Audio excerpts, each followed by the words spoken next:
Today, NewsNation went one-on-one with Secretary Noem as she assessed the border firsthand alongside our very own correspondent, Allie Bradley. Allie is live in Nogales, Arizona tonight, breaking this exclusive look inside the Trump administration's plans. Allie. Yeah, hey, Alex. So we just wrapped up our one-on-one tour with the DHS secretary. She was down here surveilling the Tucson sector where we are in Nogales here. You can see the port of entry right behind us. That was one of the hot spots for fentanyl seizures under the Biden administration. But we've also watched from right where I'm standing, smugglers sending people over the wall and into our country illegally. So today, of course, we heard President Trump invoking the Alien Enemies Act to go after the violent Venezuelan gang Tren de Aragua. We asked Secretary Noem specifically about the move. Here's what she had to say.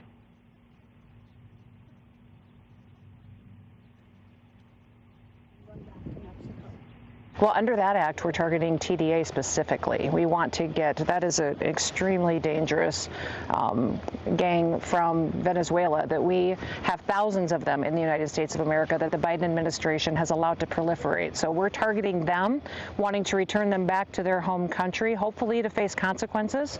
That's been the negotiation that the Secretary of State has been working on a lot, is to not only just return people back to their country, but to face consequences there.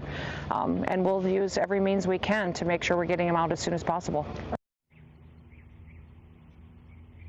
Now, we were also able to obtain exclusive data from our DHS sources saying only 184 individuals crossed our southern border 2 different times this month. So those numbers are extremely low. But DHS also released ICE arrest numbers.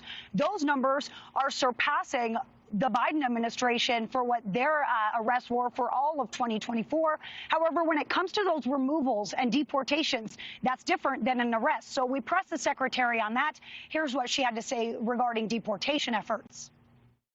You look at the numbers, and we're going through them, but the arrest numbers, we saw that Joe Biden was even manipulating those. Even people that they were encountering and releasing into the United States, they were calling as arrests. So President Trump has been extremely aggressive in making sure that we're arresting dangerous individuals, getting them out of the country.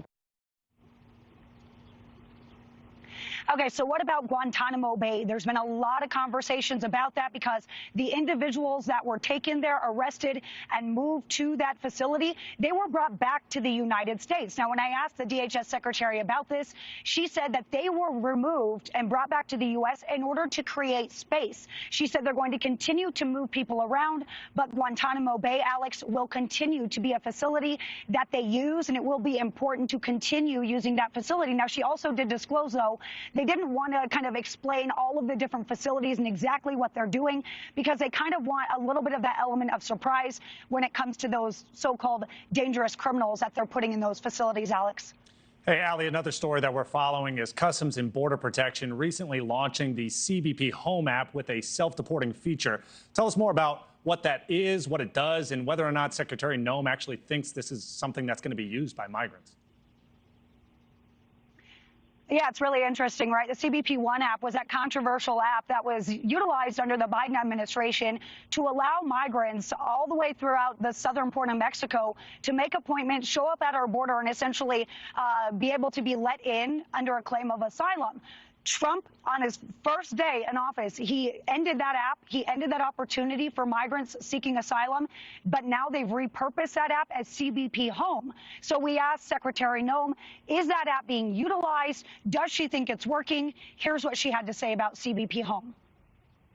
It's building momentum all the time, and we're continuing to educate the public about it. But yeah, it's, the last I checked a few days ago, it was getting, it's hundreds and hundreds. I'm not sure if we're over thousands and thousands now, but every day as people recognize that there are criminal penalties for overstaying, especially after you have final removal orders. There's also financial penalties. For every day that you're here for a final removal order, it could be $700 a day penalty. So if someone has been here for years, past the date of their final removal order, it could be tens of thousands, hundreds of thousands of dollars, and that's a consequence they could face if they don't self-deport. Is that new, or is that under Title That's 8 always already? been in place, but it's got the potential to be enforced. Now, we're not saying that we are going to enforce it, but people need to realize it's not just going to be a crime. And it's not going to be that if we pick you up and have to deport you ourselves, that you never get to come back. There could be financial, devastating consequences as well. Thanks for watching. Go to joinnn.com to find News Nation on your screen. And don't forget to click the red subscribe button below to get more of News Nation's fact-driven, unbiased coverage.